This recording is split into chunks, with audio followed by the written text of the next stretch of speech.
Good morning. How are you? It is Friday morning, September the 25th, 2020. I'm Lee Med, welcoming you to the latest in DG Chamber series of virtual business breakfasts.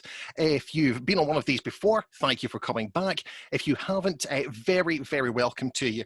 If you have any questions throughout the course of the event, it's really easy to get in touch. You can either ask your questions in the Q&A box down the bottom there, or you can email them directly to me. It's lee.med@dgchamber.co.uk. I've got screens number 2 and 3 set up here to the side so I can see all your questions and your comments as soon as they come in. We've already got some of them coming in advance, and we will work our way through as many of them as possible between now and 10:30. Our guest this morning has been around politics pretty much all of his life. His father, David, former MSP and of course a current MP. In May 2016, Oliver Mundell became one of the youngest constituency MSPs since the Scottish Parliament was created in 1999. At the time, he won what was considered one of Labour's safest seats, if not the safest seat in Scotland. In the past 4 years, he's held a number of roles, including Scottish Conservative spokesperson for community safety. He was recently appointed Shadow Cabinet Secretary for Rural Economy and Tourism. That when Douglas Ross took over as the leader of the party. And he's joining us today, where hopefully he's going to give us his thoughts on this strange world that we find ourselves in, where the region is going, and what we can do to move ourselves forward. A very good morning, Oliver Mundell. Oliver, how are you?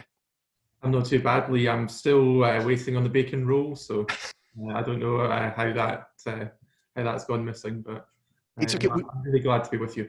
Thank you very much for taking the time. We'll sort you out with the bacon roll at some point throughout the course of the morning. But Oliver, it's been an interesting first term for you, really, hasn't it? We said, of course, you were elected back in 2016, and here we are, not even your first full term finished, of course, elections next year. And it's been a completely different, I would imagine, event from what you thought you were going into. I think it has been. It's been a really odd kind of really now decade in Scottish politics. I think we've sort of... I feel quite sad about it in my own way, because I was excited coming in 2016. I thought we'd be focusing on the issues that matter to people living in this region. I thought, we'd be focused on education, on health, and we ended up, as a result of the Brexit referendum, back on constitutional politics, and that's taken up most of the term. And then, as we get to the tail end of it, we're now facing the biggest peacetime challenge, that we've seen in 100 years, in not just the UK and not just in Scotland, but right across the world. And it's really turned everything on its head. And I think, speaking to other people who've been in the Parliament since it started, speaking to my dad, it really has been the busiest sort of 6 months for politicians, that people can remember. So no, it's getting to grips with that, and trying to be available to people and find new ways to work and help them, the same as everyone's trying to do. You mentioned a few things that I'm going to pick up on there throughout the course of the morning, hopefully, if I can, Oliver. But the first one was a big one that you mentioned there, Brexit. It's very interesting. Here we are now, less than, I think it's 98 days, sorry, from the end of the transition period. And we still don't have a clear idea of where we are going with this. Now, also the past couple of days, this has become more important. We've seen the national government of the UK say we're going to be taking all these steps. Obviously, you campaigned for coming out of the EU. And how have you found the communication has been about people, businesses trying to get ready for Brexit, ready for this new step?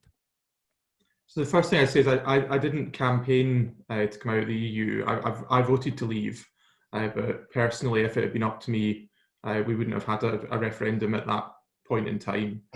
I wrote an article. That was the most I did during the campaign. I wrote an article the sort of day before that went into some of the national press, and in it, I had said, for me, it was a sort of, I could have been on either side of the I could have been on either side of the argument really, but I still feel, looking ahead, we've been in the EU for 40 years, looking into the next 40 years, I'm not sure that it's the type of organisation that will be around in its current form.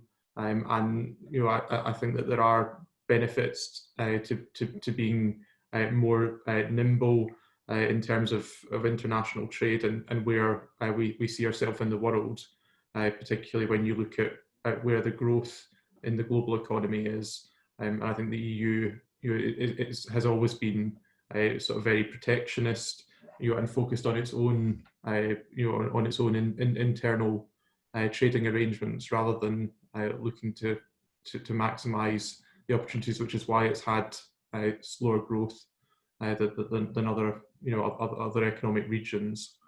So that was a sort of decision there, but I do recognise it's been really challenging for business.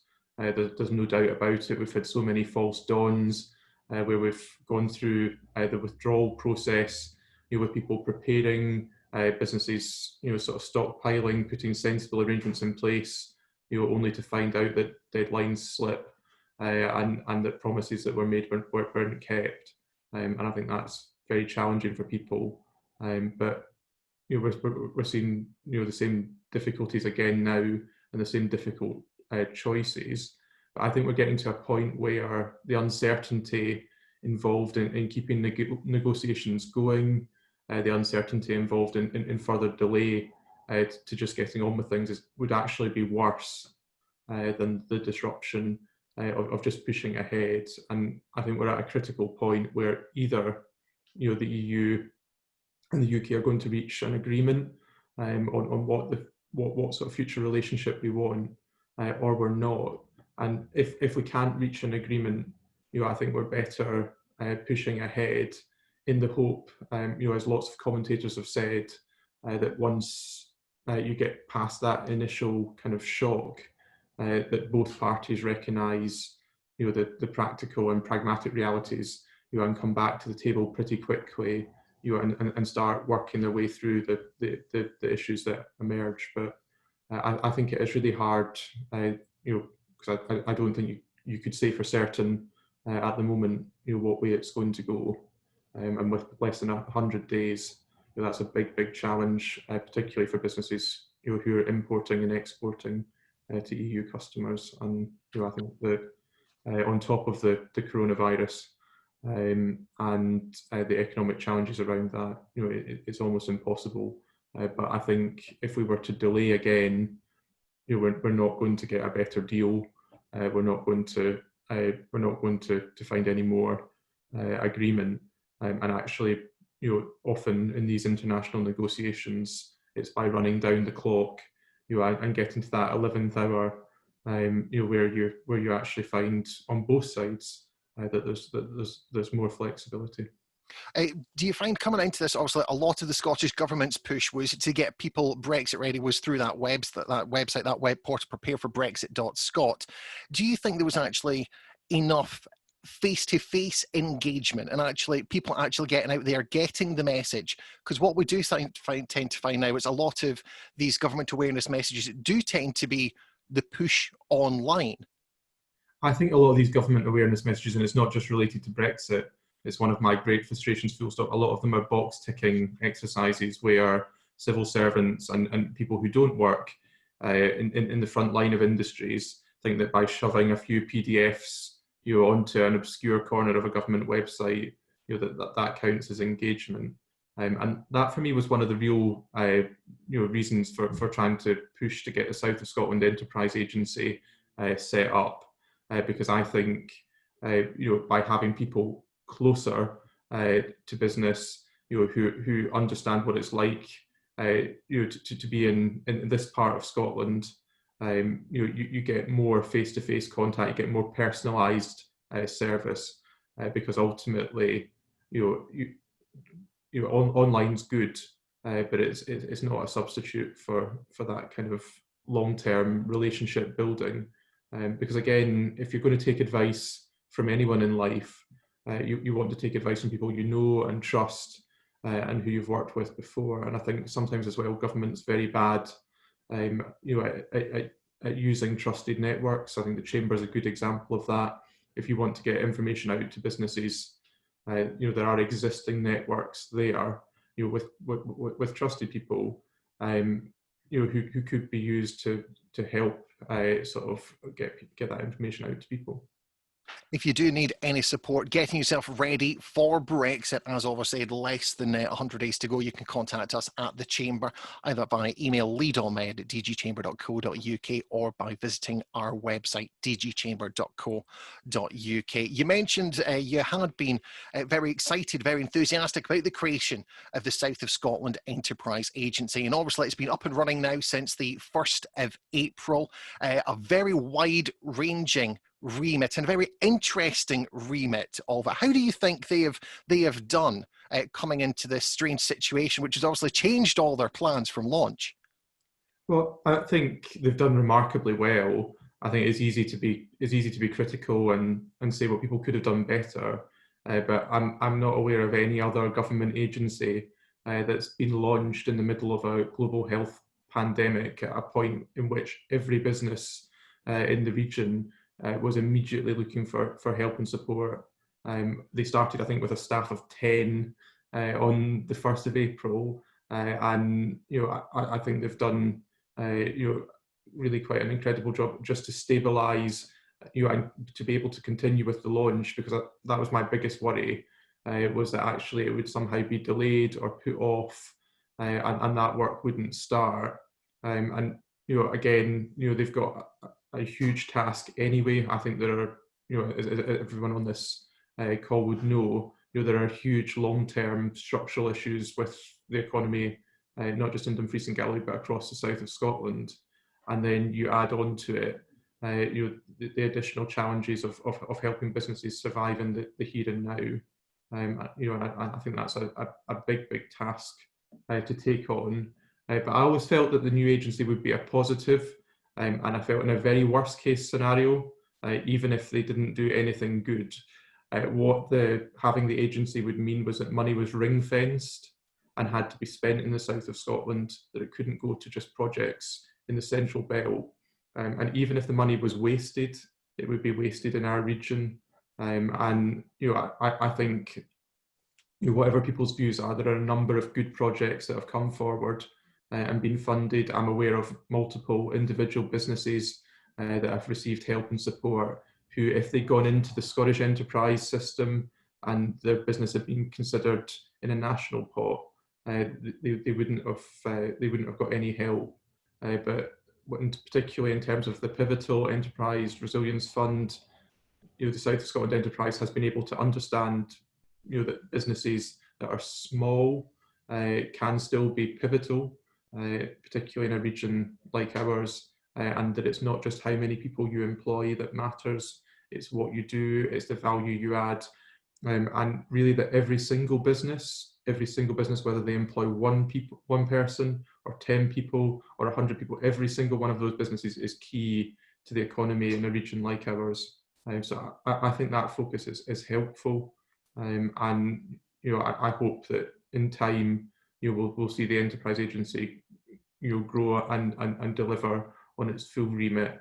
But I think just to get up and running right now is a big success. As you mentioned, they have used that money specifically for things here in the south of Scotland. And one of the first questions that comes into us this morning actually is about the South of Scotland Enterprise Agency. It comes from Richard. Thank you very much for getting in touch, Richard. He says, Lee, the South of Scotland Enterprise Agency has poured 2.7 million into the newly constituted South of Scotland Destination Alliance. He says, this has raised a few eyebrows. The relationship between the South of Scotland Destination Alliance and existing DMOs is somewhat unclear, and there is a very real danger of duplication or even triplication between them, the existing DMO in Dumfries and Galloway, that being Visit South West Scotland, and of course the national one in Visit Scotland. All three agencies doing the same thing could be confusing for business. Could you ask Oliver how he sees all three organisations coexisting at the same time and potentially asking businesses for more fees or for membership organisations at a time when they can least afford it? How do you see these three groups all potentially working together, Oliver? Well, the first one I'll say, and I hope there's no one from Visit Scotland on the call, but I feel Visit Scotland haven't done a good job for the south of Scotland. I think they've had been involved in the Sea South campaign, which was a response to political pressure, but overall on balance, I don't think that they have delivered, and I don't think that they understand how the tourism and visitor economy works locally.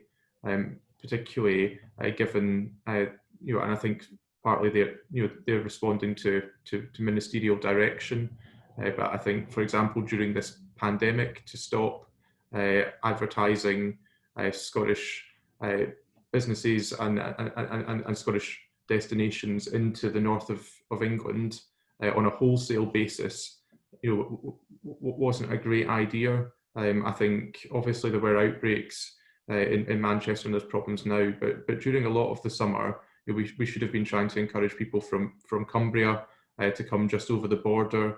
I always feel there's a missed opportunity around the Lake District when there are a lot of visitors there, saying if you travel for just another hour in the car up the motorway, you can come and visit Scotland. And I don't think that I always feel Visit Scotland's focus is not on pulling people up from the north of England, nor is it in attracting people who live in the central belt to come down to our region. And again, I think they draw a lot of foreign and international visitors north into the Highlands and Islands. So I think there was a need to do something, but I do recognise that concern about duplication, and it's something that's been raised with me. I'm good to see Ian McAndrew at Blackaddy on I think on Monday, partly because I want to understand what's happened, because I know he's been very involved in this in the past, and I think it's trying to find a way of getting people working together, because the last thing we want to see is duplication. We've got to get the messaging really clear and consistent, and I think there's some things that need to be done on a south of Scotland basis, but there are also some things that need to be done more locally. And I think, particularly given the poor east to west or west to east infrastructure, I think it's quite unlikely that we're going to have people visiting Stranraer, and then also encouraging them to go on to the Scottish borders. So I think in terms of visitor management, we've got to be looking on a more kind of regional basis, focusing in on Dumfries and Galloway, and looking at creating interesting itineraries for people that get them moving about in our own region. Do you think maybe the fact that we've never, as a region, actually been very good at shouting loudly about what the amazing things we have in here? I mean, we are very lucky. We sit here in Dumfries and Galloway. We know all about the Wigton Book Festival. We know about the Stranraer Oyster Festival, the Dumfries Galloway Arts Festival, the amazing abundance of music festivals. But even unless you're flicking through the pages of Dumfries and Galloway Life, unless you're active on social media, a lot of times in Dumfries, you might not know about some of these things. Do we need to actually look internally and perhaps speak to some of these advertisers, some of these organisers, maybe something through the council, I don't know, and actually say, this is how you can promote yourself and promote your event? Yeah, no, I think there's definitely something in that. I also think we're bad at, even within the region, because you're saying people know about all these things. I'm not sure that they do. I think there are lots of people in our region who don't who don't take the opportunity to enjoy local events, and who don't who don't know some of the kind of treasures that are just slightly off the beaten track. And I think I think when you look at some of the sort of festivals and other bits and pieces, and some of the stuff that comes to visit the likes of the Theatre Royal, we're not very good necessarily. There are a group of people who do support those events, but I think we need to do more to make them accessible to everyone in the region. And I think that would be good for the organisations and businesses, and good for the region as a whole. But I think there's much more on promotion. I remember my grandmother used to after she retired from running a hotel, she had a sort of small self-catering cottage, and there used to be a great kind of map of the region, with lots of little photos and kind of arrows, and it probably would not meet kind of modern advertising standards. But I think sometimes a lot of the money that's spent on promoting the region goes online, onto kind of Facebook adverts, little videos. That's the sort of direction Visit Scotland go in. And again, I think it's maybe having better kind of advertising, once we're here. And I know lots of businesses do it already, but it's also signposting people on to the next thing. So it's thinking actually, of creating little networks within the kind of visitor, both in terms of visitor attractions, but also in terms of overnight accommodation, to make sure that once we get people here for a night, that they're not just sort of passing through the region, that they go on and do 2 or 3 other things, because that's the nature of most of our communities, is there's 2 or 3 good attractions everywhere, but there's probably not a week's worth of things, in any given place, unless people just want to chill out. But I think it's trying to encourage people to move on and link them up with other attractions. If you have a question you want to pose to Oliver, now's the time to get in the Q&A box at the bottom of the screen, or lee.med@dgchamber.co.uk. That is exactly what Mel has done. Thank you very much for getting in touch, Mel. She says, Lee, many people run their own businesses from home across the region. This is partly due to the lack of other opportunities available for experienced business people in the region. These people bring colour and innovation to our local economy. Could you please ask Oliver what he has been doing to engage with these smaller home-based businesses that employ a large percentage of the D&G workforce? And what is the most innovative home-based business that you've come across? And what can we do to better recognise the huge potential of this sector of the economy as we recover for our region? Thank you very much for that question, Mel. Oliver. I think that's a fascinating question, and I actually think it hits on a very important point, because if we can attract more people, particularly now as online working and remote working opportunities open up, if we can attract more people to live in our region, then that's going to boost the economy.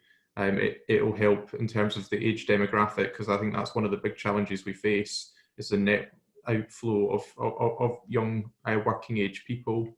And I think it's one of the key selling points for our region, is good schools, a good work-life balance, all the kind of scenery and attractions we've just been talking about.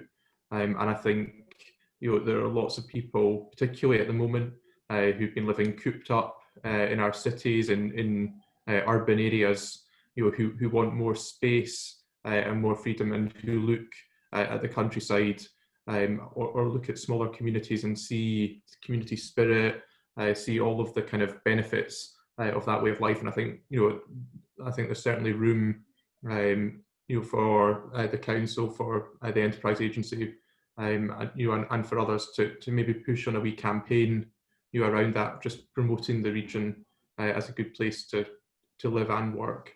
I've come across a variety of home businesses, and it always surprises me what people are doing from our region. Whether it's organising chartered yacht trips off the west coast of Scotland from somewhere between Moffat and Dumfries, or people who are involved in working for big multinational companies overseas. People in the region who are working for companies based in Singapore, and I always find that very, very interesting. People who are small producers, from their garage, people running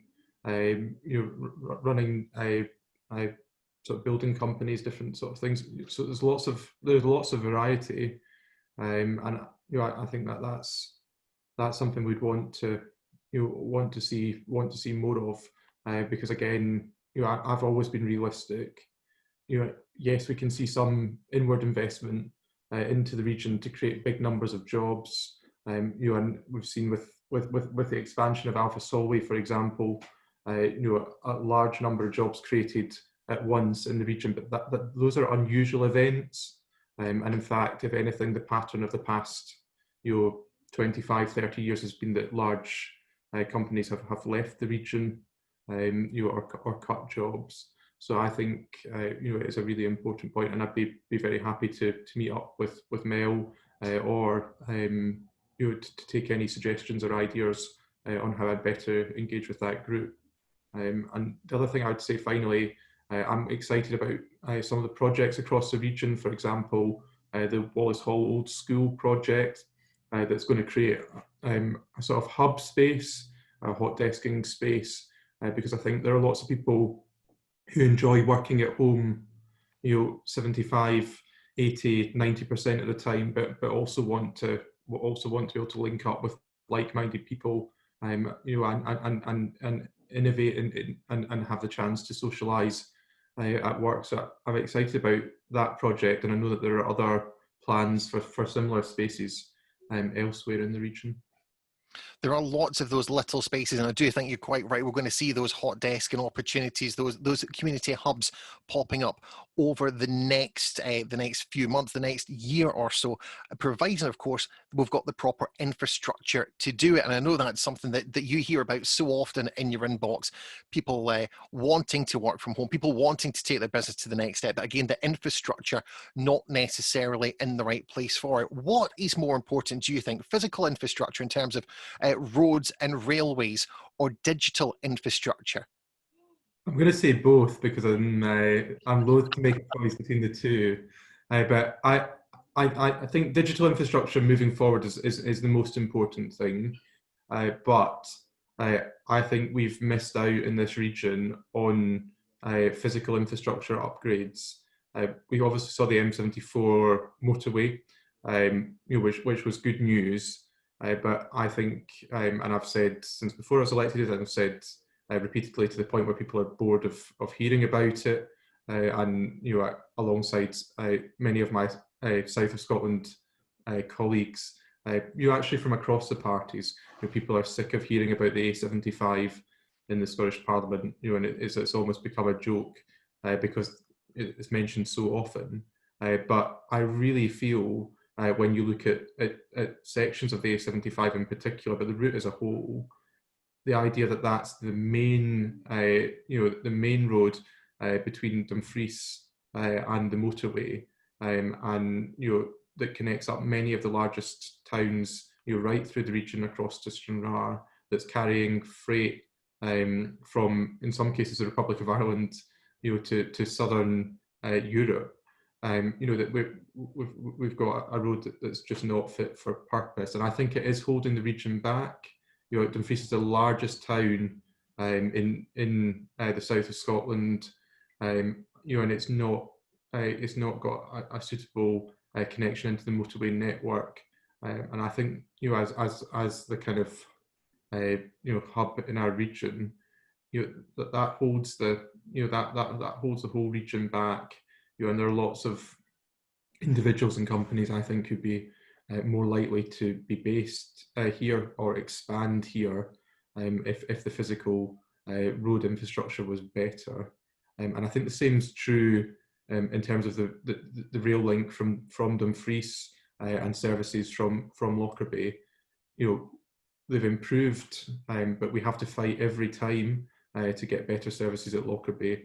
And with a few extra trains, you would have a proper commuter service that opened up those opportunities, and also having a better weekend service. And it's a shame because there have been some new trains, but they've come at exactly the wrong point for people to make the most of them. But trains that allow people to enjoy nighttime entertainment in our cities, and then come back to the region, and then it's not even worth talking about the rail link between Dumfries and Glasgow, because it's I know that electrification's been scheduled, but even still the line is it's so vulnerable to faults, and the quality of the rolling stock on it I think is very, very poor, and I think that does that I think those physical infrastructure projects, really do, hold the region back and create an impression that we're, some far-flung, corner of the world, when actually, in terms of miles, if the transport links were better, we could be, we could be in our cities in the Central Belt into the northwest of England very, very quickly. It's funny you mention that because we've actually had a question, or a comment, if you would come in, from Ryan. He says, Lee, with the success of the Borders Railway, is it time we should be seeking proper investment in regional rail services? He went on to say, we see the issues a couple of years ago with the Stranraer to Ayr line, the repeated calls for the reopening of stations, including one in Thornhill. Ticket prices always going up while services seem to be dropping, especially through Lockerbie. He asked the question, why can't you get from one side of the region to another by rail? Surely a reliable rail option would offer greater opportunities for shopping, employment and education, and would get people off the roads, freeing up these for freight. Some great points in there that Ryan says, but I suppose the question is, Oliver, why is the south of Scotland, why are we treated as second-class citizens when it comes to this? I think there's a variety of reasons. I think we've not been very good at asking. I think we've got to be honest about that. I think what we've done is sort of say, this is a big long shopping list of things we want, but we haven't been very focused, in asking. And I think that that was my hope. Really, was we had this big transport summit. It was meant to be within 100 days of the Scottish Parliament elections. It came in at 109 days, and I was willing to give the Deputy First Minister the benefit of the doubt on the 9 days. But actually, once we got to the summit, I felt it was I felt at the time it was a complete waste of time. We're now 1,500 days on from that, and there's still no concrete action. But I felt and hoped that that was going to be a chance to draw up a list of projects that we wanted to see happen. And that bit of the summit was successful. We had Stena Line and other local businesses. We had campaign groups from across the region, from the different station action groups. There's lots of good people there. And I think there is a clear list of priorities, which definitely includes rail. And but what we haven't seen is any concrete action. And these are big projects. Getting a rail line from Dumfries to Stranraer, you look at the Borders Railway, and they were campaigning for 25 years, to get that line reopened. It's still not, the project's still not complete, and they want to go on to Carlisle.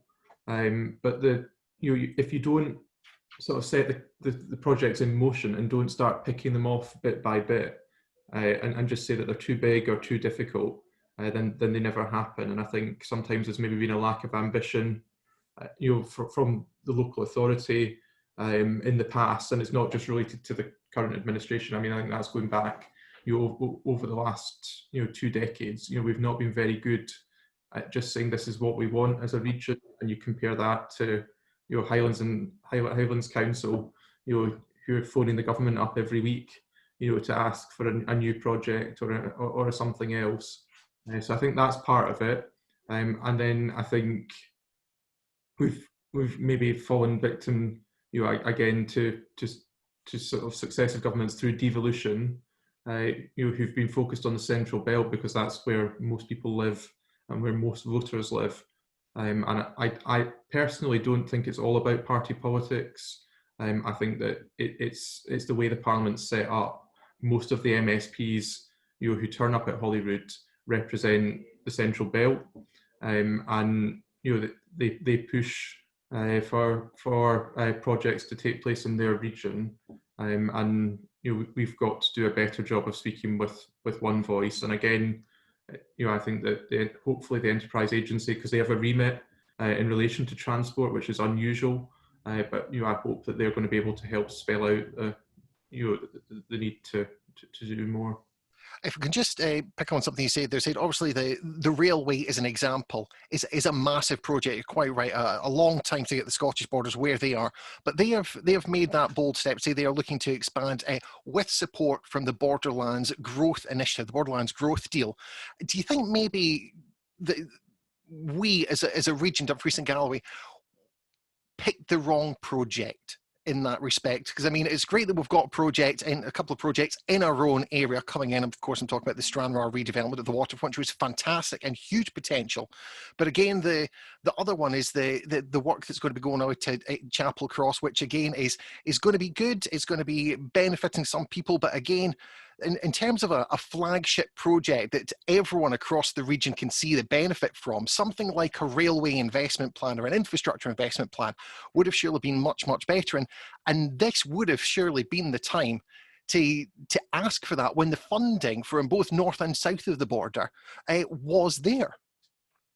I think I think there is a point in that. I think we should have been pushing harder to see transport projects included, but neither the Scottish Government nor the UK Government were particularly keen to look at transport projects. But again, Scottish Borders Council, were relentless in pushing the Borders Railway and a feasibility study on that, and they continue to push.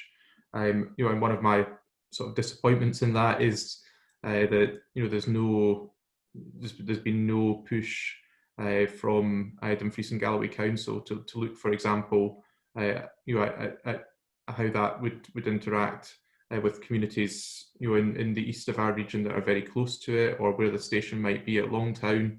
They kind of just see that project as being out with the kind of county line. And there are people in Langham who wanted at least the route to, there's sort of scoping for the route to include Langham, and there was an agreement from the Scottish Government to do that, but again, Dumfries and Galloway Council haven't pushed it. I'm realistic, and I've been honest with the campaign group in Langham. I don't think that the route will go through Langham. I'd like it to, but I think in terms of in terms of the cost and the kind of difficulties of getting it around Langham, is unlikely to happen. But by pushing for it to be included and then it not happening, you're in a better position to ask for more money, for example, for improvements to the A7, or for having some kind of scheme that helped people from Langham access the railway. And I think sometimes we're just not very good at pushing on those projects. I personally think we've got a lot out of the Borderlands growth deal, and the problem is it's a 15-year process before we're going to see some of that. But I think we've heard so many promises on the waterfront at Stranraer. I find it very, very depressing. I mean, there's probably been billions of pounds spent on the waterfront at Stranraer. If you add up all the promises that have been made that haven't come to pass, there are millions of pounds. It must be the most frequently announced project that doesn't happen. So I hope that the growth deal is a way of pinning that work down. And I also think Chapel Cross, it does have the potential to be a game changer for the region, because if you can create a hub of activity, particularly around around energy or alternative energy sources, that's where the future that's where the future of things is going. But there's nothing tangible to see now, and again, we've got a dairy research centre at the Barony, which has probably helped keep the Barony in Dumfries and Galloway at a point when the college and rural college and university have been rearranging things. But again, in terms of a big kind of ticket thing that works for everyone, I can understand people's frustration. You mentioned the Barney there, which is great. Obviously, that very much covers as part of your remit now, doesn't it? How have you found speaking to not just people at the Barney, speaking to those in the rural sector, the agricultural sector, through this pandemic, have been coping? Well, I felt very lucky when I got the new role, because it's something that interests me, it's something that's relevant to our region, and it's a chance to push issues that of real importance to farmers to the forefront. Because again, I think too often rural issues don't focus or don't feature very highly on Holyrood's agenda. So I was pleased about that. And I felt, again, I've had 4.5 years of dealing with Dumfriesshire farmers, so I feel I've done my apprenticeship, if you like, in terms of understanding what the expectation of constituents is, and the real challenges people in the rural economy face. And I think we saw the biggest one, and when I was at Dumfries farmers at the market, farmers were having a good laugh, and I do too. When we saw Nicola Sturgeon pop up at one of our briefings and say that it was okay for farmers to go back to work now, and very, very few of them had ever stopped. And I think I feel in terms of the pandemic and seeing the shortages of food on supermarket shelves, I actually think that's it's come as an important and timely reminder that food security is really important, and that we can't forget the work that people do 365 days a year in all weathers, across much of our rural economy. And it's the same, in other aspects of the rural economy too. I think a lot of the work goes unnoticed, and it's undervalued. But we couldn't live without the work that people in this region do.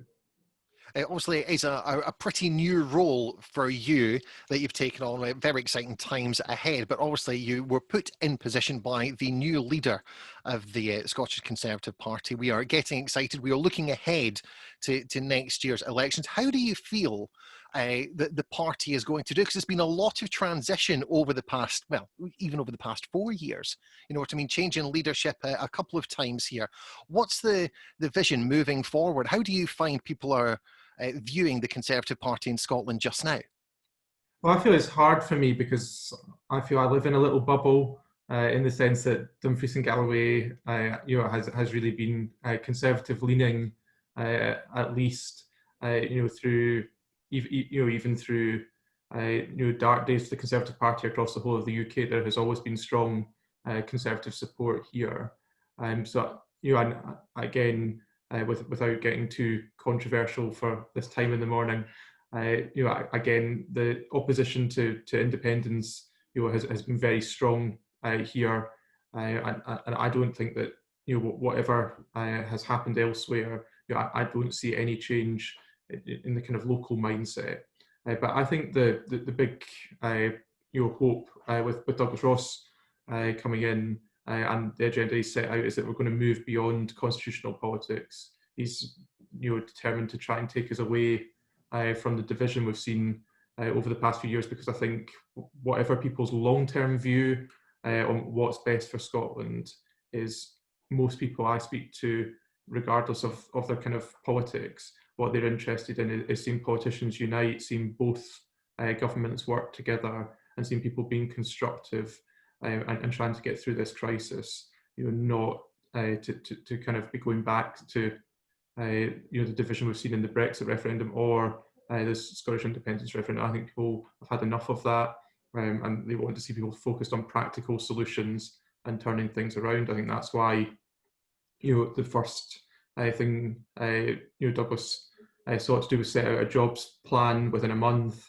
and then the second thing, the second major policy announcement has been on schools, looking to get an additional 3,000 teachers across the country back into our schools, and that would, it sounds like a small number, but that would mean 85 additional teachers back in our schools in Dumfries and Galloway, which, when you look at the small schools network across our region, could make a real difference.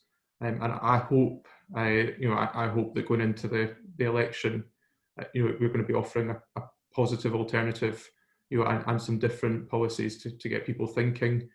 I think if you'd asked people even 5 years ago, when I stood for election, if the Scottish Conservatives would be backing free school meals and breakfasts for every young person in Scotland, people would have probably laughed at that.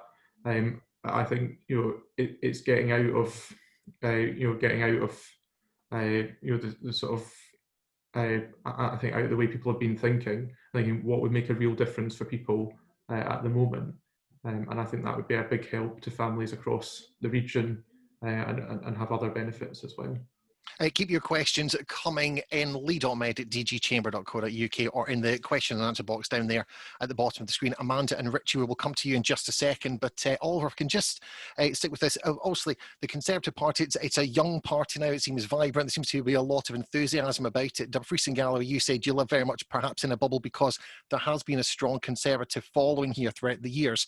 Have you found there is a stronger youth push now, perhaps, in the Conservative Party? Because if you look at the press over the past few years, you would say that almost everyone under the age of 25 in Scotland seems to be a supporter of independence in the SNP. Do you find that is very much changing now? I think it is changing, and I again, try not to get too political, but I don't think, I don't think in terms of the past few months that young people have had a very good experience of the current government. And we're seeing in the news today and last night, and I accept these are really difficult issues and there are no magic answers, but I don't feel young people have been treated very well in heading off to university. I think there's not been a lot of thought given to what was actually going to happen in reality, and I think some of the statements that have been made that suggest that young people are somehow to blame, I don't think that's right. And we saw the same thing with the kind of exam results crisis as well, where the views of young people weren't being listened to, and it only became necessary to make changes once the political pressure got too tough. So I think in terms of winning over young people, young people are interested in parties that are going to create opportunities.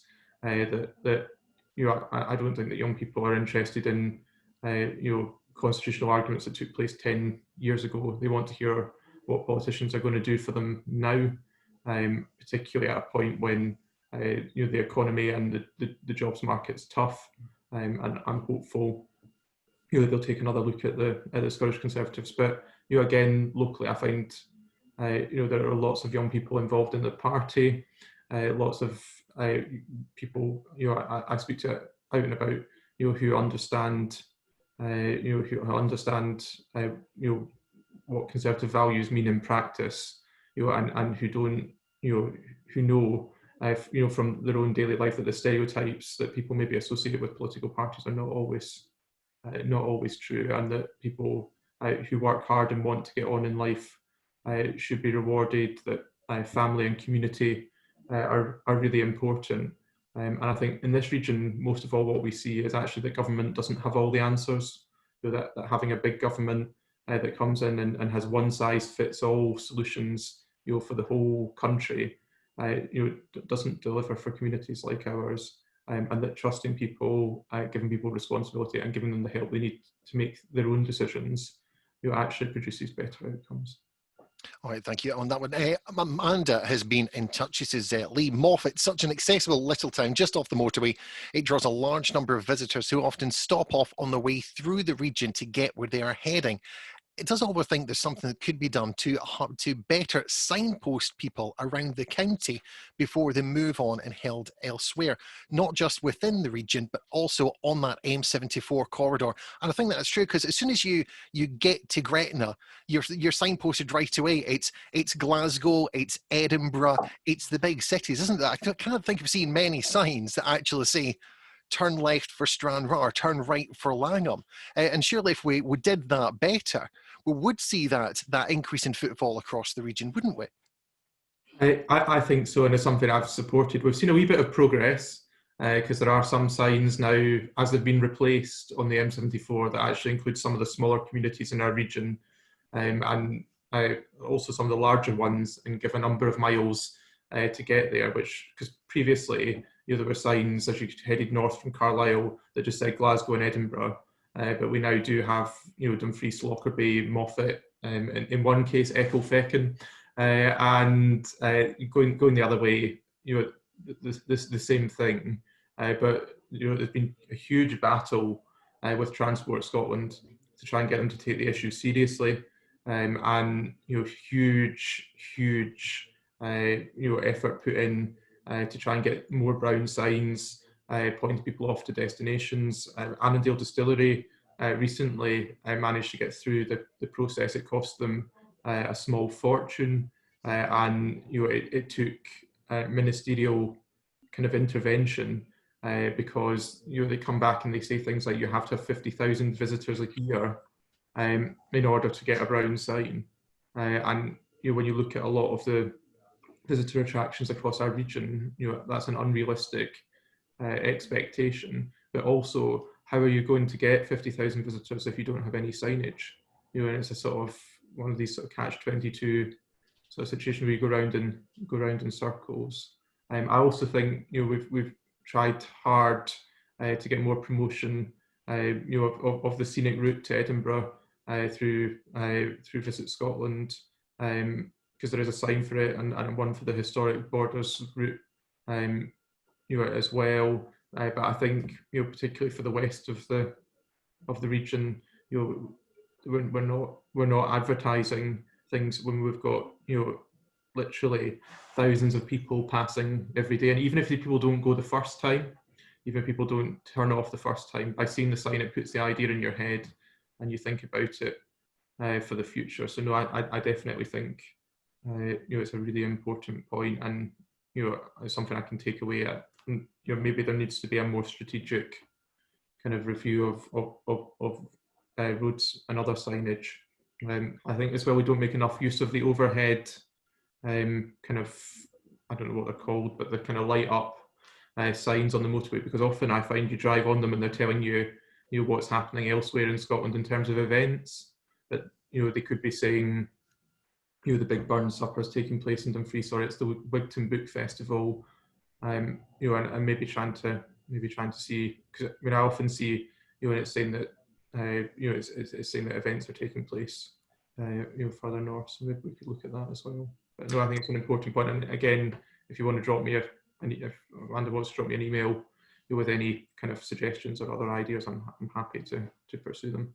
Thank you. We'll make sure that connection takes place. I just want to pick up on something you mentioned there. You mentioned Annandale Distillery. Obviously, the owners of that also own the Globe in Dumfries, of course, Robert Burns' favourite. How do you think as a region we could be doing more to attract people off the back of Burns tourism, perhaps? We've seen that it does seem to happen so much better in Ayr than it does in Dumfries and Galloway. I mean, from where I'm sitting right now, I can almost, if I just squint, see Ellisland Farm about 4 fields away from me. No, I again, it's a very valid point. I think we've really lost out on Burns. We've got more Burns heritage here. I mean, they've got the Burns House, which is is a good attraction, but I think we've got much more to show here, and a real trail of things. But again, it's joining up the dots and investing in it, because again, I think Ellisland is a new board of trustees, and hopefully that's going to take the take the project forward. But I think it's trying to be honest, and I think the previous trustees and individuals involved did the very, very best. But ultimately, visitors have an expectation of what they're looking for when they come to attractions, and that's changed. And I think we've got to do more across the Burns Trail in the region to make sure that the stuff that's there for people to see is of the quality visitors are expecting. And I think the Globe was another example of that. Again, it was very well run. I've enjoyed it through its various phases of ownership. But again, it's do people actually know that it's there? I think even now, there's still more work to be done. If you arrived in Dumfries, would you know that the Globe, the Globe was there without doing research in advance? And I think if we've got something as strong as Burns, we should be doing much more to take advantage of that. I'm conscious of time, so we've got time for two more questions. If you could just hang on for a few seconds, Oliver. This question comes from Richie. Richie, the driving force behind Gallo Glass Group, of course, a whole range of services provided by them. He says, Lee, can you please ask Oliver, Gallo Glass, the region's only 100% eco-friendly cleaning company, wants to know, is there a projected scheme to push ultra-low emission zone type zones in the region to reduce emissions in line with the Scottish Government's carbon target? And do you think the region, as rural as it is, could support such a scheme if there were plans for that? I'm not aware of any plans. I'm happy to go away and check that out. But I think we could and we should be doing more on that. I think it's one of the areas again where we don't do enough, and we're slow to move. And I think that's true right across the kind of green agenda. And I find it odd. I mean, I'm not always a fan of huge kind of industrial wind farms, but given the amount of green energy we produce here, I think we've been slow slow to look at some of the other benefits of the green agenda. In terms of electric charging points, which again can be a great draw, in terms of bringing people into the region or getting them to stop while they charge up. And we've done some of that, but we kind of dipped our toe in the water. And I think quite often with these things, we sort of dip our toe in the water, but don't really go for them. And I think, I'm open to looking at any schemes that would help. And I think, I visited the business in question, in person before, and there are lots of new technologies that help on emissions, and lots of different ways of thinking, particularly around haulage and other bits and pieces where you can make small efficiencies that could make a big difference. So I'm open to looking at that and having a further discussion. Fantastic. And just one final question. Obviously, since the creation of the Enterprise Agency and its predecessor, the SOCEP, we heard lots and lots of use of this phrase, which is Team South of Scotland. We do seem to be hearing more and more of South of Scotland projects and things that are going on.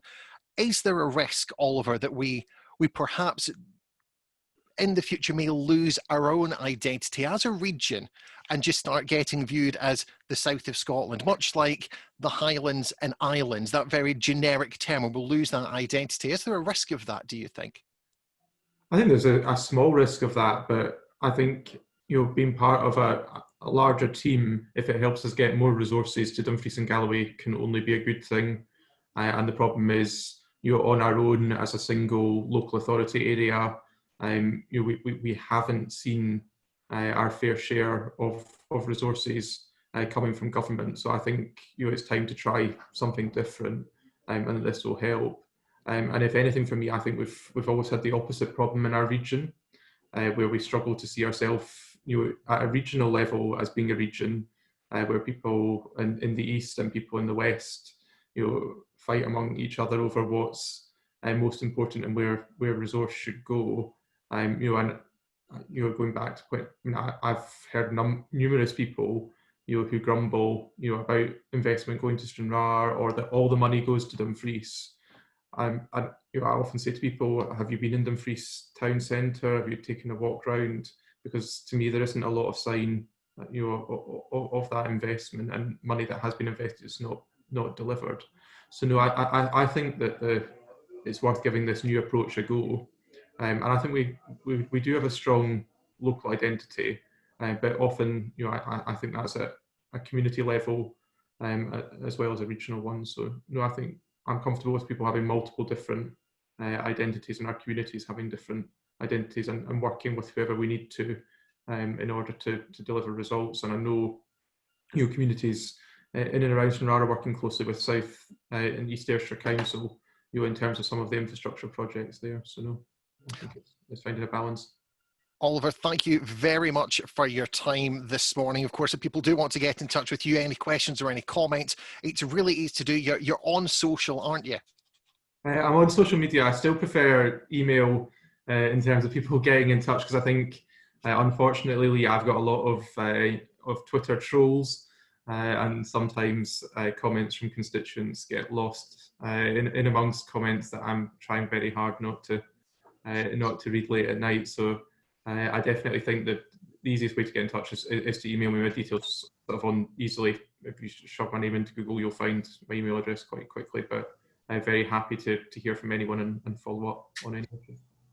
Oliver Mundell, thank you so much for taking the time with us this morning. If you've missed any of the comments or you want to go back and watch them again, we'll be uploading this whole thing to our YouTube channel. It'll be up there from around about 2 o'clock this afternoon. Head on over to the website dgchamber.co.uk to see the whole range of events we have going on over the next couple of weeks, including next Friday. I'd encourage you to come along and be part of the most important conversation you will have this year. DG Chamber teaming up with DYW and Team Doctor to talk about mental health, but in a completely different way from what you might expect. Head on over to the website, as I say, dgchamber.co.uk. Thank you again so much for taking the time this morning. Oliver Mundell, MSP. Thank you.